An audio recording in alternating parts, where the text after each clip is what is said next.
Hello,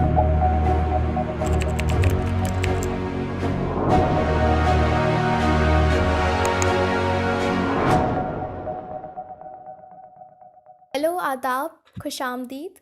मैं फ़ातिमा, स्वागत है आपका एक्स मुस्लिम स्पार्टकस के चैनल पे। आज की वीडियो में मैं बात करूँगी कुछ ऐसे मुस्लिम अपोलोजिस्ट के बारे में, कुछ ऐसे मुस्लिम प्रीचर्स के बारे में, जो कि सोशल मीडिया प्लेटफ़ॉर्म्स का एक्टिवली इस्तेमाल करते हैं और इस्लाम और अल्लाह के बारे में झूठे दावे करते हैं। साथ ही साथ इस्लाम को एक तरह से जादुई मज़हब के तौर पे पेश करते हैं। ज़्यादातर जो इनकी वीडियोज़ होती हैं ये बहुत मिसलीडिंग होती हैं, बहुत मिस इन्फॉर्मेशन फैलाते हैं। जो भी वाक़ये ये बताते हैं ये सच्चाई से बहुत दूर होते हैं और इस तरह के जो चैनल्स हैं इनको एक्सपोज़ करना बहुत ज़रूरी है। इसलिए मेरी यही कोशिश रहती है कि मैं ज़्यादा से ज़्यादा ऐसे चैनल्स पे बात करूं, इनकी जो भी मिस इन्फॉर्मेशन है, इसका जो ट्रुथ है, इसकी जो सच्चाई है वो लोगों के सामने आनी चाहिए। ज़्यादातर इनके व्यूअर्स को खुद को सच्चाई नहीं मालूम होती है। और सबसे बुरी बात तो ये है कि ये लोगों के दिलों में झूठी उम्मीद डालते हैं। खैर इन्हीं में से एक मुस्लिम प्रीचर हैं, इनका नाम है रमशा। इनका एक छोटा सा ऑडियो क्लिप है जो मैं आप लोगों को सुनाना चाहूँगी। आप इस ऑडियो क्लिप को सुनिए और इसके बाद मैं इस वीडियो को कंटिन्यू करती हूँ। अल्लाह से हर चीज के लिए दुआ मांगा करिए। अगर आप परेशान हैं, डिप्रेस्ड हैं, कंफ्यूज्ड हैं, आपको एंजाइटी होती है या आपको कुछ चाहिए या आपको सुकून की तलाश है, अल्लाह से मांगिए, क्योंकि अल्लाह के सिवा और कोई आपकी मदद करने के लायक नहीं। सिर्फ अल्लाह पे डिपेंडेंट होना सीखिए, किसी और इंसान पर नहीं। अल्लाह आपकी मदद के लिए जरिए पैदा कर देगा, क्योंकि अल्लाह आपके लिए काफी है।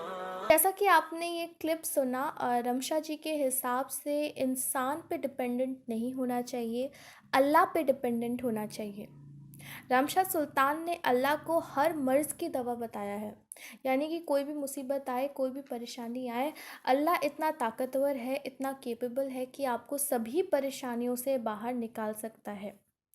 खैर, एक आम इबादत करने वाले मुसलमान की कितनी मदद अल्लाह कर सकता है ये तो आप खुद तय करिए। लेकिन रसूल अल्लाह की अगर बात करते हैं, प्रॉफिट मोहम्मद की बात करते हैं, तो इनकी मदद कितनी की है अल्लाह ने, इन्हें कितना ज़्यादा जो है मदद पहुंचाया है, इसका एक वाक़या आपको सुनन अबी दाऊद की किताब में मिल जाएगा। इसका 4512 अगर आप खोल के देखते हैं तो इसमें पता चलता है कि खैबर नाम की एक जगह पे रसूल अल्लाह ने कब्ज़ा कर लिया और वहाँ पे बहुत से जो नॉन मुस्लिम्स थे, जो भी यहूदी थे, उनका जो है बहुत कत्लो गारत हुआ। तो वहाँ एक यहूदी औरत जो है उन्हें एक तोहफ़ा देती है, एक ज़हरीला मांस जो है, ज़हरीला गोश्त जो है वो उनको खाने को देती हैं और रसूल अल्लाह अपने कंपेनियंस के साथ बैठ के खाते हैं। उस ज़हरीले मांस को खा कर के उनमें से एक कंपेनियन बिशर इब्न अल बरा की जो है वहाँ पे मौत हो जाती है। इसके बाद प्रॉफिट मोहम्मद उस यहूदी औरत को बुलाते हैं और उससे पूछते हैं कि तुमने क्यों हमें ज़हरीला मांस खिलाया, तुम्हारा मोटिव क्या था? तो वो यहूदी औरत कहती है कि अगर आप वाक़ई प्रॉफ़िट हैं, अगर आप वाक़ई रसूल अल्लाह हैं, तो मेरा ज़हरीला जो भोजन है, जो खाना है, इससे आपको कुछ नहीं होगा। क्योंकि आप तो खुद रसूल अल्लाह हैं, आप तो खुद अल्लाह के भेजे हुए रसूल हैं। लेकिन अगर आप कोई तानाशाह हैं, अगर आप राजा हैं, आप बादशाह हैं, तो मैंने अपने लोगों को आपसे आज़ाद कर लिया। ख़ैर ये बहुत ही आयरॉनिकल बात है क्योंकि वाक़ई में प्रॉफ़िट मोहम्मद की जो मौत है वो ज़हरीले खाने को खाने की वजह से हुई। इसका एक सबूत हमें मिलता है सही अल बुखारी 4428 में। इसे नरेट किया है आयशा ने। इसे अगर आप पढ़ें तो आयशा का कहना है the prophet in his ailment in which he died use to say, यानी कि आखिरी वक्त में रसूल अल्लाह अपने तकलीफ़ में, अपने दर्द में कहते हैं, O Aisha, I still feel the pain caused by the food I ate at Khaybar. यानी कि खैबर में खाए हुए उस खाने का दर्द आज भी मुझे महसूस होता है। And at this time I feel as if my aorta is been cut from the poison. यानी कि इस वक्त उस जहर से मुझे लग रहा है कि मेरी गर्दन कट रही है। अगर अल्लाह ताला इतने ही ताकतवर है, एक सवाल है, इसको सोचिएगा ज़रूर, उन्होंने रसूल अल्लाह की जान क्यों नहीं बचाई? कम से कम उस यहूदी औरत को गलत साबित करने के लिए ही सही। अगर अल्लाह ताला इतने ताकतवर है तो रसूल अल्लाह को बचा लेते। जब वो रसूल अल्लाह के लिए कुछ नहीं कर पाए तो फिर एक आम मुसलमान के लिए क्या करेंगे? खैर, यहीं मुझे सही अल बुखारी में एक और अमेजिंग सी आयत मिलती है। अगर आप इसको पढ़ते हैं तो सही अल बुखारी 5445 में अगर आप जाएं तो यहाँ पे लिखा है, अल्लाह's मैसेंजर सेड, यानी कि प्रॉफिट मोहम्मद कहते हैं, he who eats 7 dates every morning, हर सुबह जो अजवा के 7 खजूर खाता है, will not be affected by poison or magic on the day he eats them, उस पे जहर का या जादू का कोई असर नहीं होगा। अब इस जो है हदीस से हमें ये पता चलता है कि प्रॉफिट मोहम्मद के पास जहर की दवा पहले से थी, और एक आम मुसलमान के लिए तो वो एक बहुत ही अच्छा एक्सपेरिमेंट भी छोड़ गए हैं कि आप जो है अजवा के साथ खजूर खा के देखें और उसके बाद जो है जहर खाएं, और जो भी ये हदीस है इसकी जो सच्चाई है वो सबके सामने आ जाएगी, क्योंकि इस्लाम और हदीस, खासकर सही अल बुखारी और कुरान जैसी चीज़ें तो कभी गलत हो नहीं सकती। लेकिन जब रसूल अल्लाह के पास पहले ही अपने मर्ज़ की दवा थी तो उन्होंने अपनी जान क्यों नहीं बचाई, और अल्लाह ने भी रसूल अल्लाह की मदद क्यों नहीं की? ये बहुत बड़ा सवाल है, ये एक बहुत बड़ा प्रश्न चिन्ह है सभी मुसलमानों के लिए जो अभी ये सुन रहे हैं। खैर, आगे बढ़ते हैं। एक चीज़ मैं पूछना चाहूँगी, जितने भी मुसलमान, जितने भी बिलीवर्स मुझे सुन रहे हैं, मोर देन 56 मुस्लिम कंट्री है, इस्लामी मुल्क है। इन इस्लामी मुल्क में, ज़्यादातर इस्लामी मुल्क में जो है कत्ल गारत चल रही है, टेररिज्म है, लोगों को मारा जा रहा है। अगर मैं सीरिया की बात करूँ तो यहाँ पे दहशतगर्द तंजीमों में ISIL, अल नुसरा और अल कायदा जैसे लोग काबिज़ हैं। इन्होंने लाखों करोड़ों की संख्या में मासूमों को मार दिया, उन्हें बेघर कर दिया, रिफ्यूजी बनने पे मजबूर कर दिया। यमन में हाउदीज़ ने कब्ज़ा कर रखा है और इन्होंने कई आम शहरियों के ऊपर जो है गोलियां बरसाई हैं। पाकिस्तान में तहरीक तालिबान पाकिस्तान, लश्कर तैयबा और हिजबुल मुजाहिदीन ने कितने ही आम पाकिस्तानी शहरियों की जान ली है। आर्मी पब्लिक स्कूल में पढ़ने वाले मासूम बच्चों की जान ली है। ये सभी देश में रहने वाले सभी लोग मुसलमान हैं। इन्होंने 5 वक्त का नमाज़ पढ़ा है और अल्लाह से दुआ मांगी है। इनकी दुआ अल्लाह ताला क्यों नहीं पूरी करता? इन लोगों के तकलीफ़ों को अल्लाह ताला दूर क्यों नहीं करता?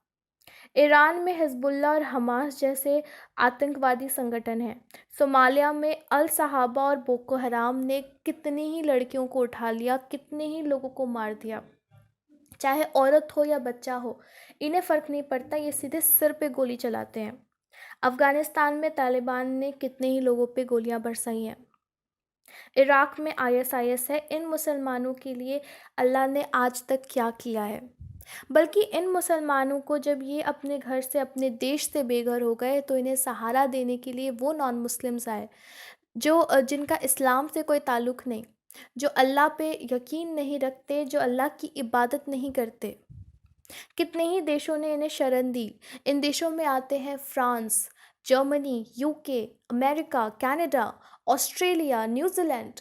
कितने ही यूरोपियन कंट्रीज़ ने इन्हें पनाह दी, इन्हें 2 वक्त का खाना दिया, इनके सिर पे छत दिया, इन्हें इन्हें इनका इलाज कराया, इनकी तकलीफ़ों को दूर किया। वही इंसान जिन पे हमें डिपेंडेंट नहीं होना चाहिए, यही इंसान हर तकलीफ़, हर मर्ज़ के लिए हमारे साथ खड़े होते हैं, हमारा इलाज करते हैं, हमें 2 वक्त की खाना भोजन देते हैं। तब अल्लाह कहाँ गया? तब अल्लाह सामने क्यों नहीं आया? अल्लाह ने इनकी रक्षा क्यों नहीं की? अल्लाह ने इन्हें क्यों नहीं बचाया? खैर, मैं इस वीडियो को ख़त्म करूँ इससे पहले मैं एक आखिरी चीज़ बता देना चाहती हूँ। आप क्या सोचते हैं ये तो आपके ऊपर निर्भर करता है, लेकिन रमशा जी जो है खुद एक औरत है, और मैं भी एक लड़की होने के नाते एक सवाल है सभी मुसलमानों से। सही Bukhari volume 1 book 6 page number 301 पे अगर आप आते हैं तो रसूल अल्लाह क्या कहते हैं? रसूल अल्लाह ने कहा है कि O women give alms as I have seen that the majority of the dwellers of hell fire were you women. यानी कि आधे से ज़्यादा जो मुस्लिम औरतें हैं, और यहाँ पे सभी औरतों की बात की गई है, यू वुमेन, जितनी भी औरतें हैं, इन औरतों में शायद आपके घर में रहने वाली आपकी माँ, आपकी बहन और आपकी बेटी भी हो सकती है।